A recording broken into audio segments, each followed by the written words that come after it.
Hello, everybody. We're going to paint together a landscape scene. It is from a picture that I took hiking one day in the outskirts of Madrid.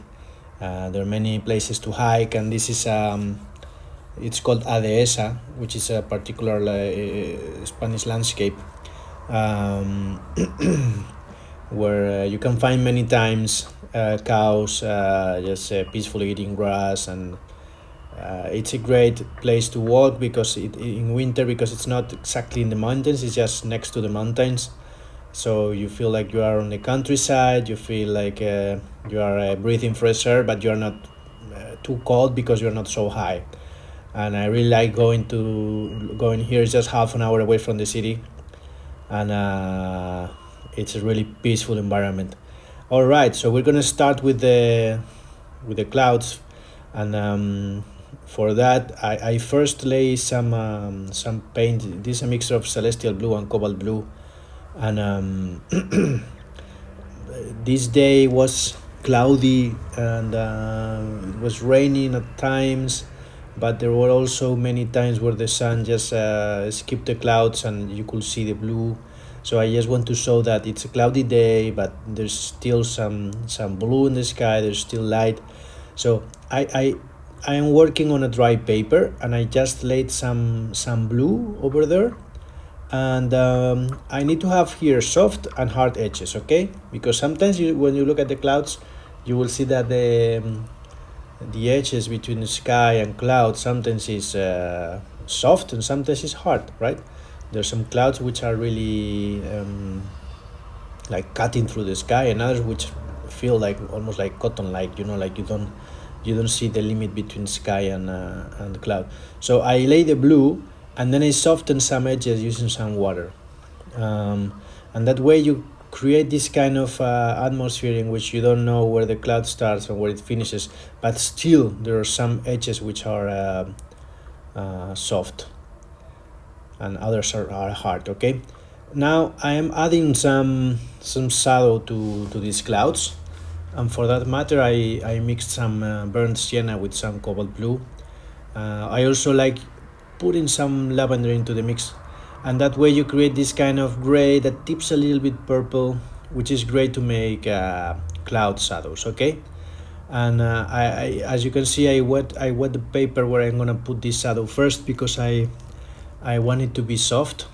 I was careful enough not to wet the areas that I wanted to be a hard edge, let's say, and that way you can just work freely with the brush. It's not about covering everything. It's just about adding some texture that suggests cloud shading, right? So I'm working fast with the brush, and I'm not covering everything. I'm just kind of like just touching here and there with the brush, so I can have this cotton-like texture on the clouds, right?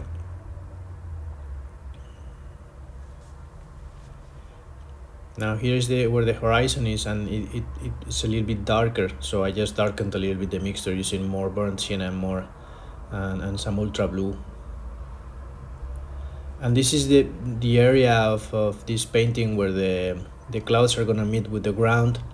The ground here, it's all kind of blurry because maybe there's some water falling in that part, and I want clouds and ground to kind of blend a little bit, right?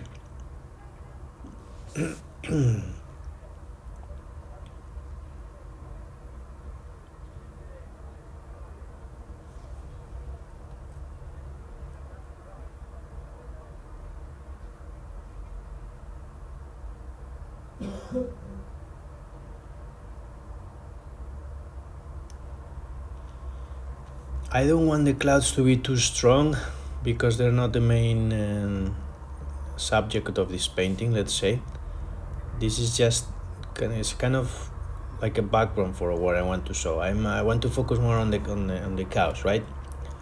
I wanted to paint animals, and I decided that this picture that I took a while back was a great choice. So the clouds I mean, they need to be kind of worked, but not too much.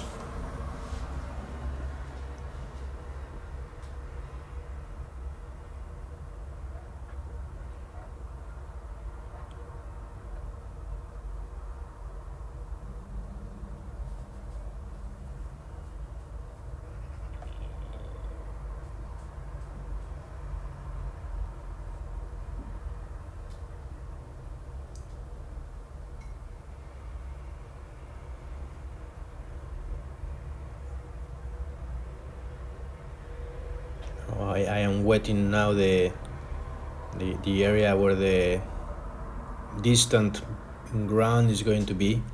There are two layers of ground here. The first one is where the cows are eating grass, and the other one is in the horizon, blending with the clouds, right? Now I want to start painting that horizon, and I'm starting to use some green, some perylene green, but I'm mixing it with the previous mixture that I had before, the gray that I was talking about before, because I don't want them to be too separated. Let's say I want clouds and ground to kind of blend in, so I'm using more or less the same colors and just adding the green to starting to suggest this idea of a background.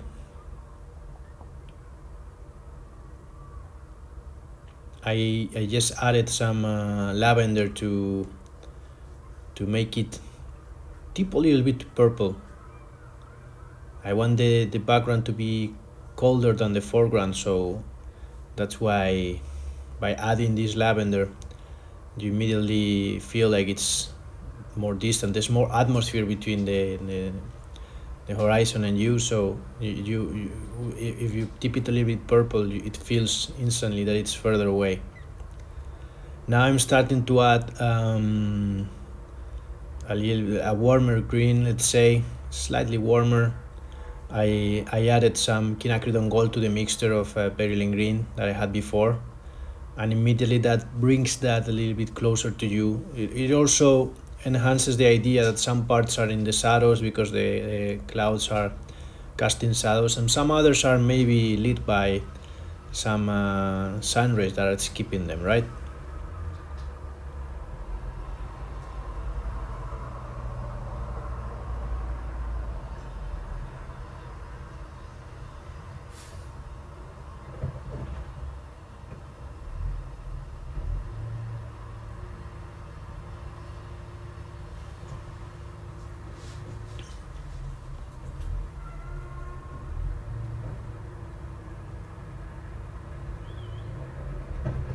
Now I'm using quinacridone gold and perylene brown in order to build kind of like a sienna,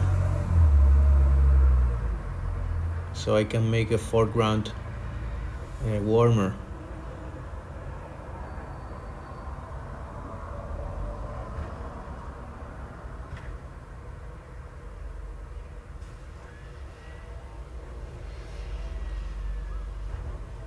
Still has a little bit of perylene green in it,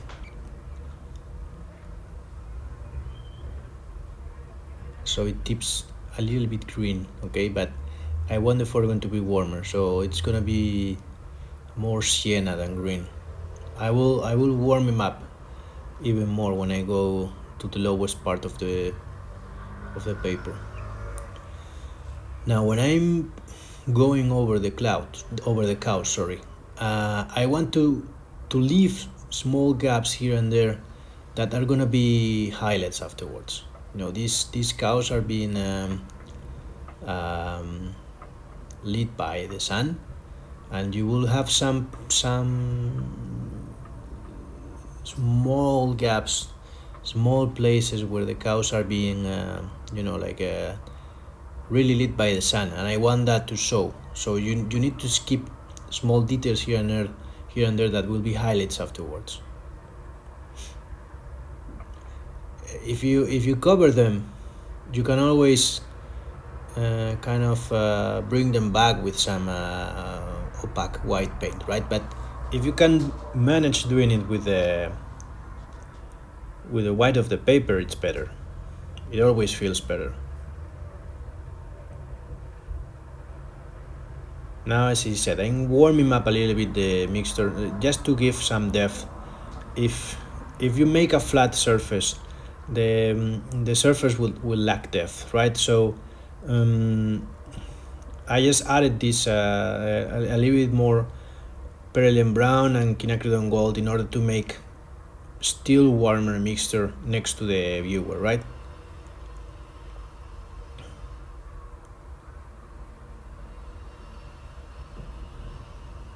I also put some of that in the cows as well. These cows are really beautiful. They have this brownish red color over them, and yeah, I want that to show as well.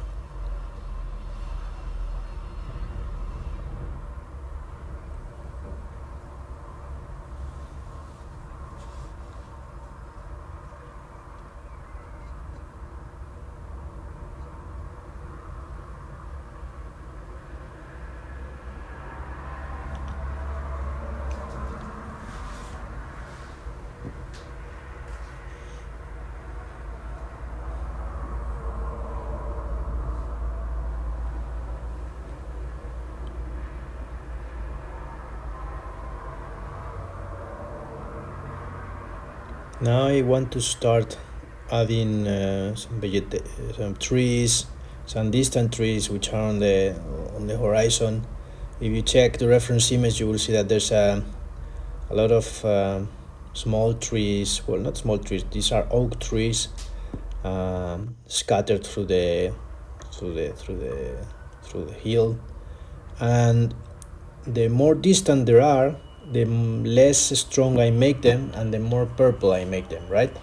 I am using basically lavender with a little bit of the previous mixture of perylene green that I had before, but it's basically lavender, just to show that these trees are kind of in the distance. And as I go down closer to the foreground, I'm gonna make them greener and slightly darker.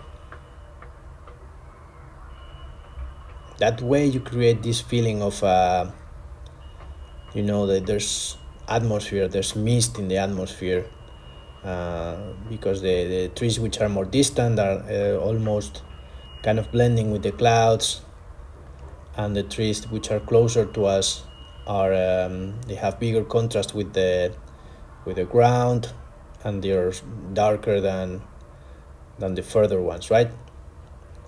And this way you create depth. If I don't do this, if I just use one color for the whole area, then you don't create depth.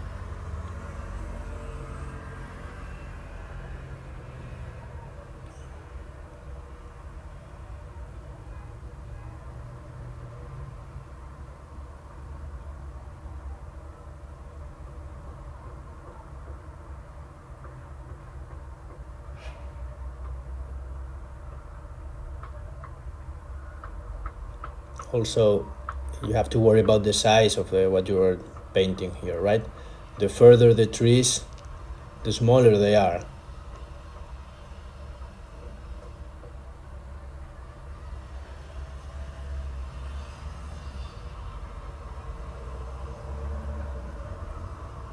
Now I just want to take some paint of the cows that I painted before, um, because these cows, they have a shape which kind of makes the light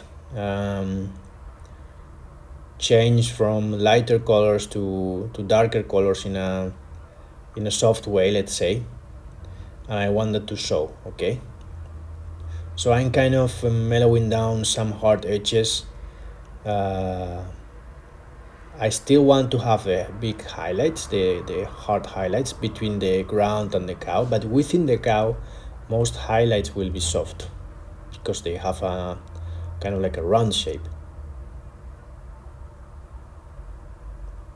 So I have the hard edges on the silhouette, but within the cow, I want basically soft edges.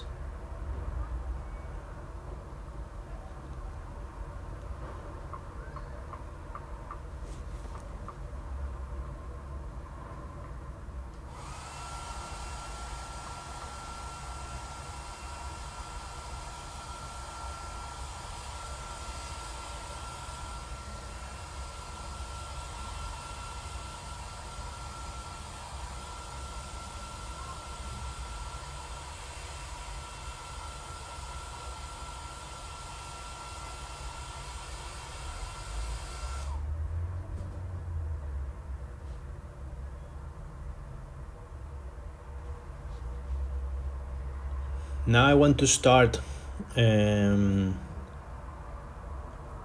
drawing the shadows in the clouds. For that I used a little bit of the same mixture done before, but I'm adding some raw amber to the mixture to darken it a little bit.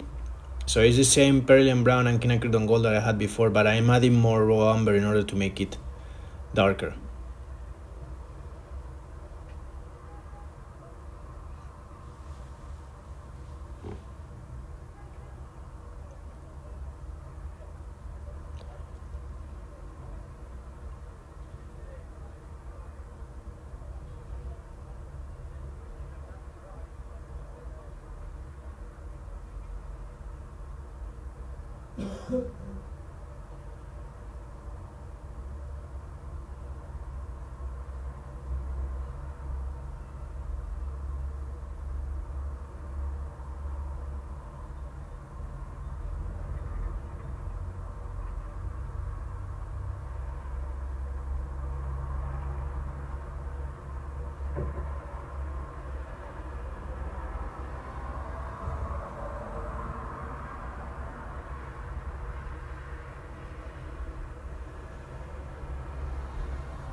I also try. I'm making the shadows for these clouds. I try not to have the all the darks the same. I'm kind of the head and the legs of these cows are the darkest in them, and and also it's great to build contrast with the head because the head is the kind of the most distinguished the thing that helps us identify them as cows the most, right? So I build a bigger contrast in the heads, and the rest of the body try the shadows to blend in with the rest of the shape of the cow in a soft way, as I was saying before. So I lay the paint, and then I try to soften the edges in order to make it, you know, uh, to show the round shape of the cows.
Now I want to paint the shadows of these clouds, and for that I'm gonna use lavender.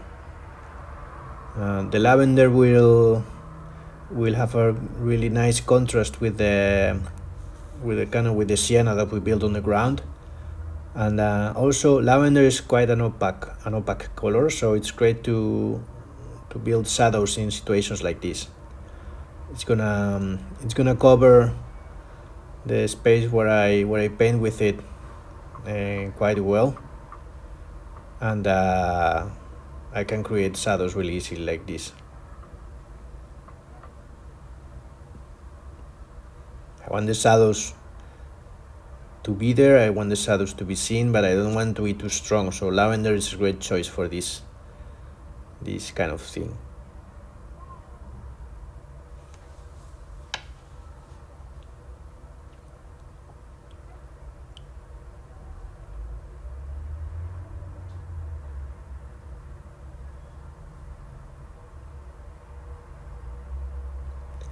And now I'm just gonna add some texture to the ground. Uh, there are stones, there are like different kind of grasses there, so I just gonna go with a dry brush on top of what we did before, just to suggest some texture. And some of these little things will cast a shadow, and it's just about creating some texture here. Okay, you don't need to think too much about what you're doing, just create some texture here and there.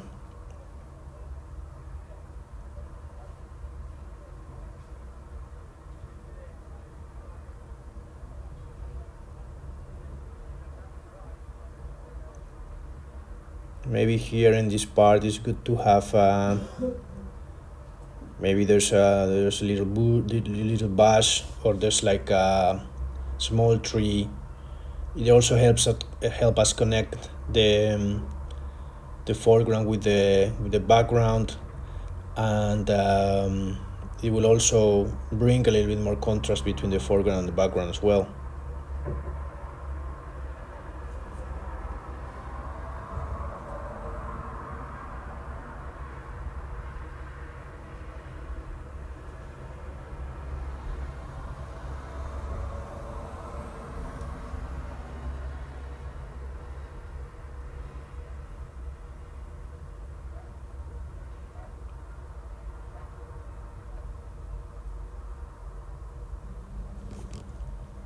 And this kind of thing help us to bring some depth to the painting, right? um, a good painting is a mixture of soft and hard edges, of contrast in between different zones, a nice composition, and also about creating depth. And depth you create it by using contrast and by using color, like cooler colors in the background, warmer colors in the foreground. But you need to kind of, normally when you have a variety of edges, a variety of shapes, and repetition of shapes here and there, um, things work.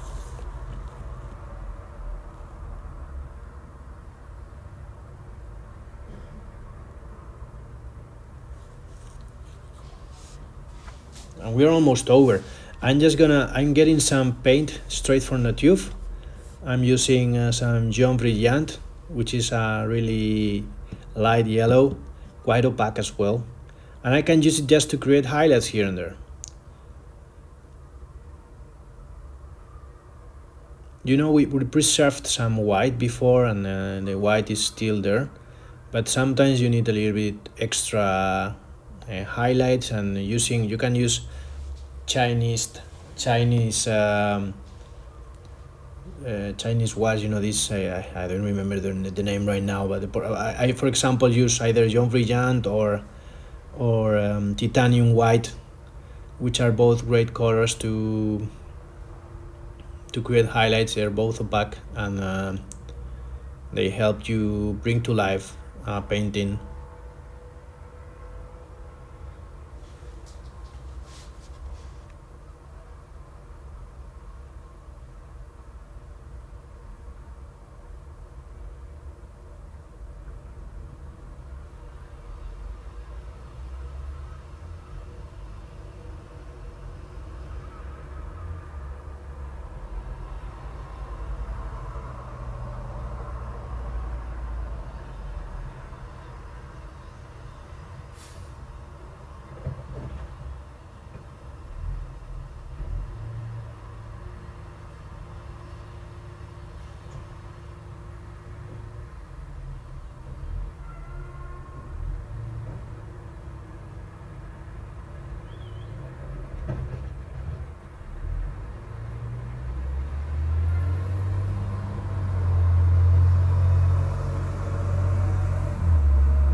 And I think that's it.